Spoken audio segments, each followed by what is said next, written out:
Something. I'm Renee. I'm your co-host. And once again, I have to take this moment as we're opening our show to ask you to just sit and be still. As we all sit and be still as a way to represent our solidarity with our Asian American brothers and sisters in condemning what was another horrific act of violence. This time it took place in Atlanta on Tuesday, and it's part of an array of recent hate crimes against our Asian American community. Enough is enough. We must stop hate. We must stop violence. We must know that love is the answer. That is our pathway for our humanity.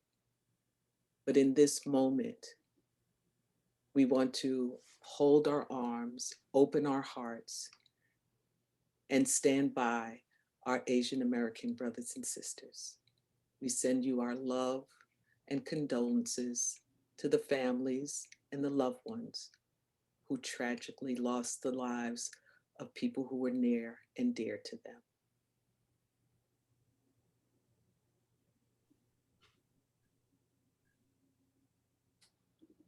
It is appropriate to continue this month in celebrating women.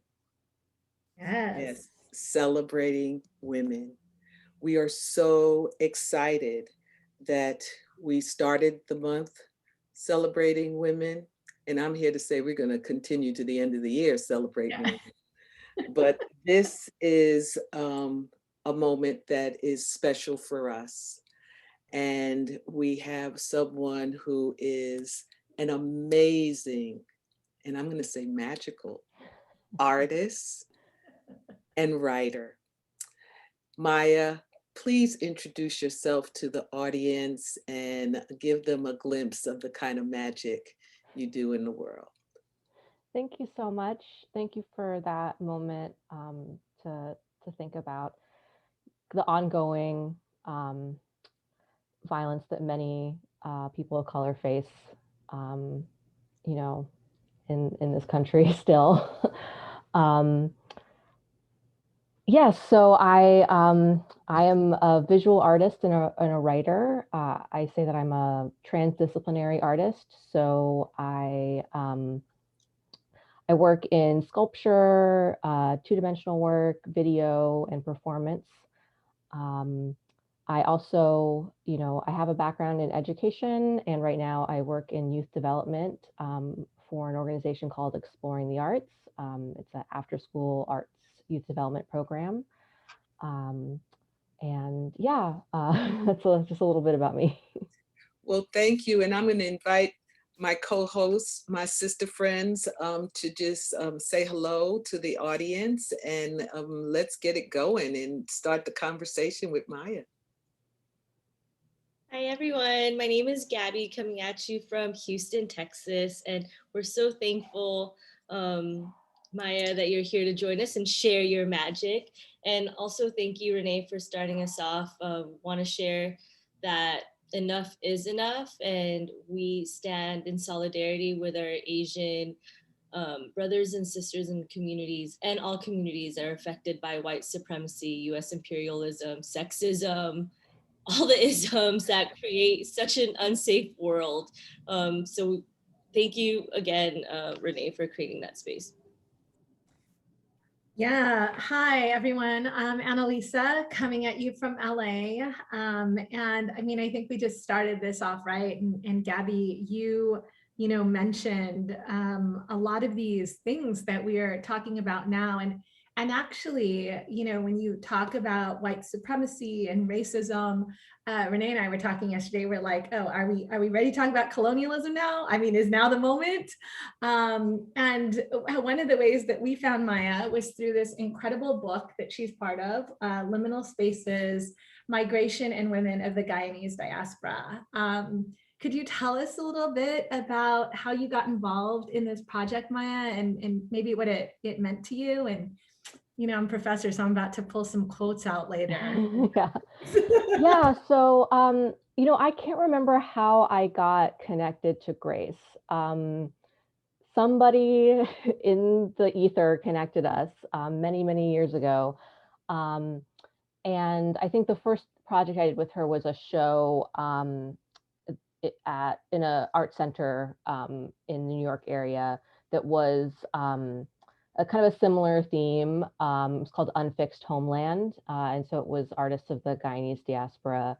And then, she kind of reached out to me about being a part of this. And I had this text that had kind of been sort of knocking around, like pieces of it are in a video work that I made.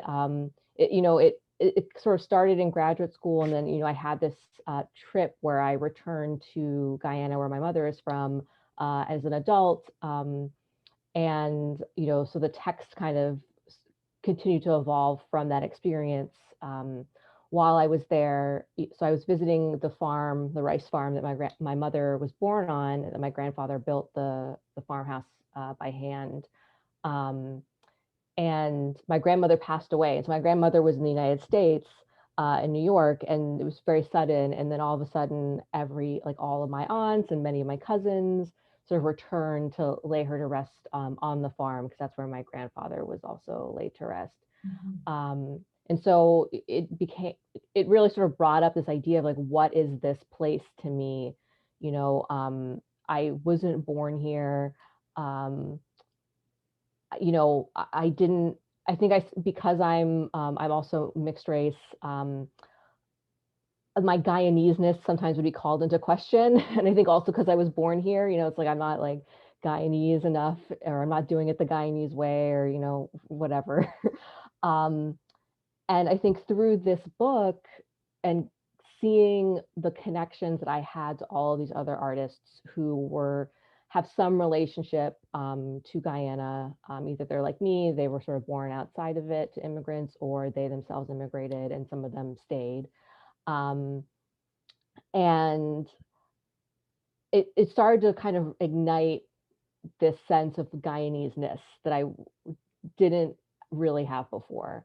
And then, I was mentioning to Annalisa earlier, as coronavirus happened, I actually got to be a part of these spaces that I wasn't a part of because I had never lived in New York, which is one of the big centers for Guyanese Americans when they come to US. I have lots of family there, but like I had never lived there.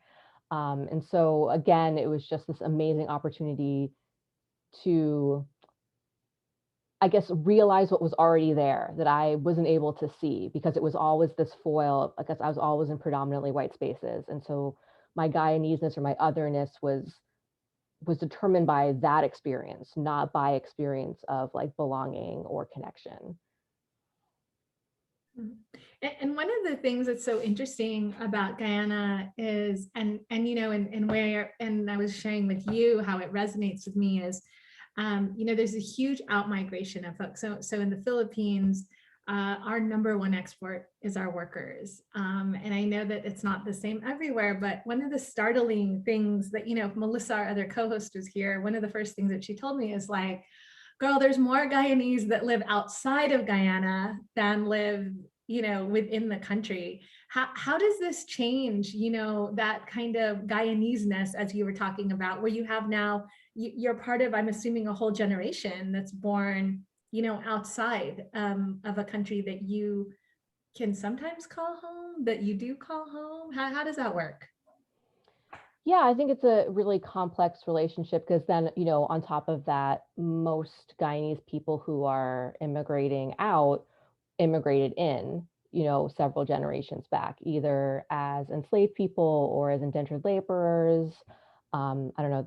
There's some other stories of other ways that people ended up there, but I think that's sort of the major cause, was, kind of the earlier sort of strain of colonialism.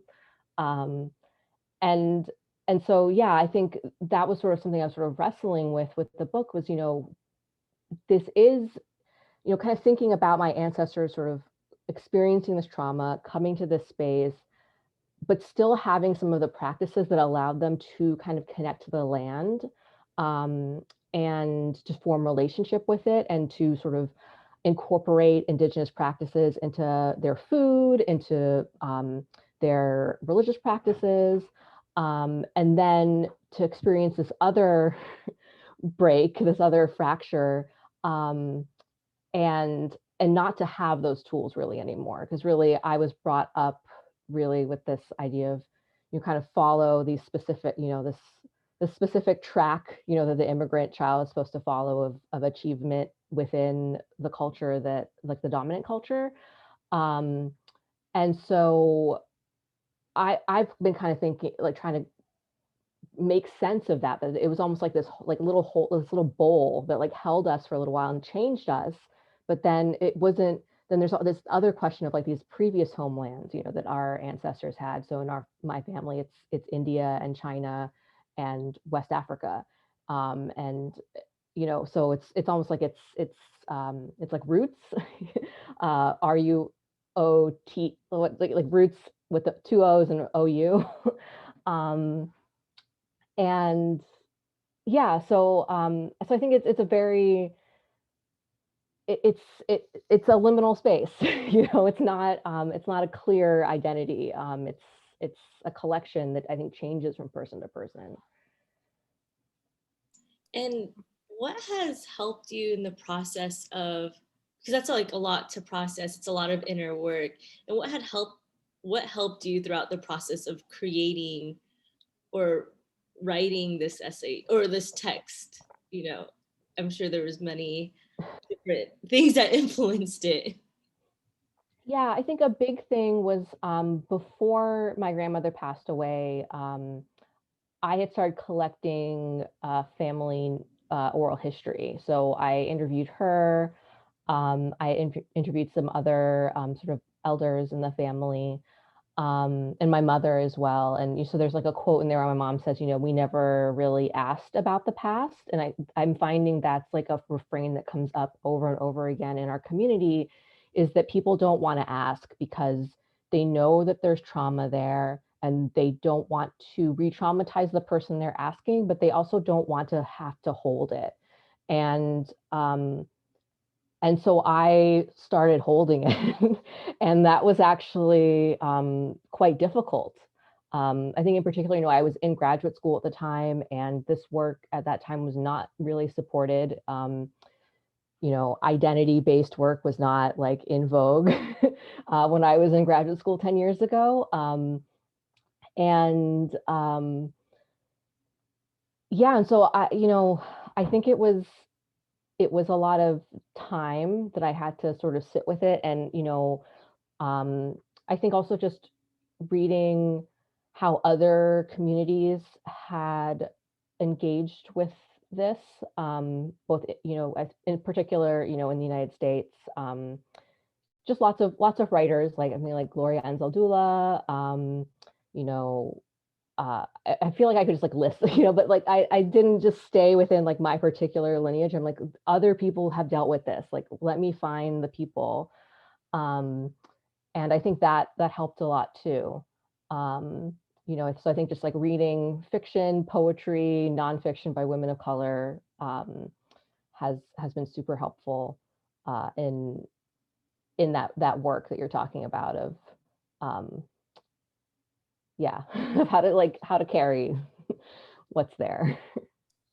Maya, wow, this is powerful. As I'm listening to you, I'm just feeling the connection to the experience that was unfolding. That was unfolding. Many, many layers, many, many dimensions. Tell us how that experience has fed into who you are now. Mm. Yeah, that was another thing we've been talking about, because I wrote this text like, well, I finished this chapter, I feel like 5 years ago. It took a really long time, lots of work on Grace's part to get this to publish. And so I think I think I have changed a lot, because I think there was like still a lot of trauma and loss in this text. And you know, I really fought to like keep it this sort of fractured thing that didn't really have a linear flow to it. And yeah, and I think, as I said, you know, I really had to, in a way, I had to step away from this work. There were a couple different reasons why I did. I think this brought up some things in my family, you know, that they didn't really want to, you know, like the work that I was doing was making them feel exposed. Um, and so I actually kind of stepped away from it for a little bit and started doing work that, you know, was about these like goddess archetypes that reincarnate in the present, and they're fighting their little battles. And so I took that, again, it was about this engagement with identity and this engagement with like my foremothers, but it became more abstract. It wasn't like a direct retelling of these stories. And so like one of the big characters that I worked with was this woman called Pulan Devi. So she was born in India, probably in a kind of similar conditions to what my ancestors would have been born into. Um, Kidnapped by marauders, which is something that happened to one of my ancestors. She was kidnapped and sold into indenture. So she was not a willing participant. So this idea that like indentured labor was like a some kind of volunteer situation was like not really the case. So there were these parallels between her story and my ancestor's story, and she kind of reminded me of one, like pictures of her reminded me of one of my aunts. And I was just kind of so taken by this woman who becomes this like bandit queen and like, you know, evades capture for 10 years. And, you know, like her life was very traumatic and violent, but she was a survivor and a fighter. And so I started performing as her, and sort of working with her story as a way of engaging with these stories without directly because her, you know, hers is public. She has an autobiography, so it's less. It's I feel like maybe it's a little less triggering to my family, but I am, and you know, after this book came out and the connections I'm having now, I am being drawn to return to this and see how I can work with it um, in a way that we can start to think about like um, how do we like make a space for like the archives of our stories, that, and I'm thinking like an artistic space, because it's just so clear that so many people from the diaspora are doing like similar types of work and thinking about our ancestors and thinking about colonialism and, you know, how we came to be within this system. And I want those conversations to keep happening and for us to keep finding those connections. So things are like bubbling in my head from that. There's a line, I said I would get to it.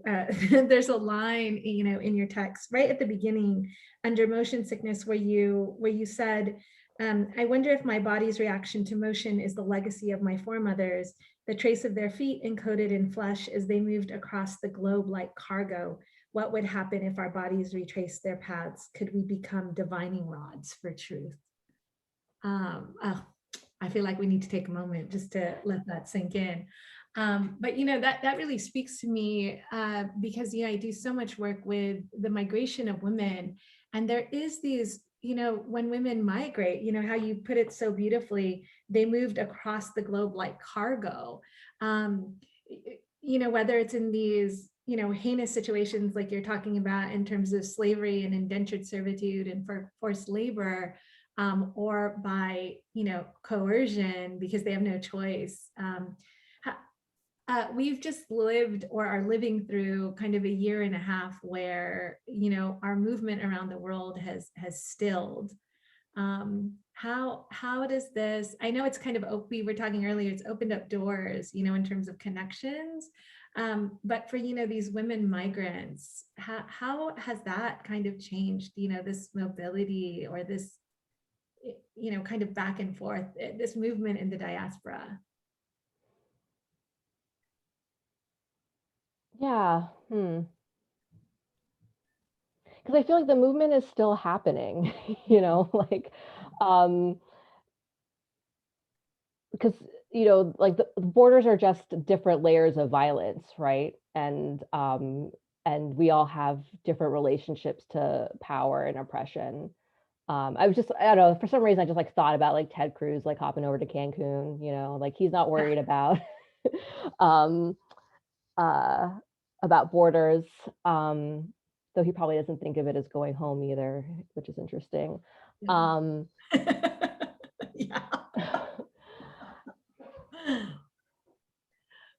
But yeah, yeah, I like, so I think, I've been really experiencing this other type of like this digital movement, that has been connecting me, because like I would never go to, or the likelihood that I'm going to fly to the Netherlands and hang out with some like, you know, Indo-Caribbean artists in my lifetime is pretty low, but I was able to like connect and hear from them.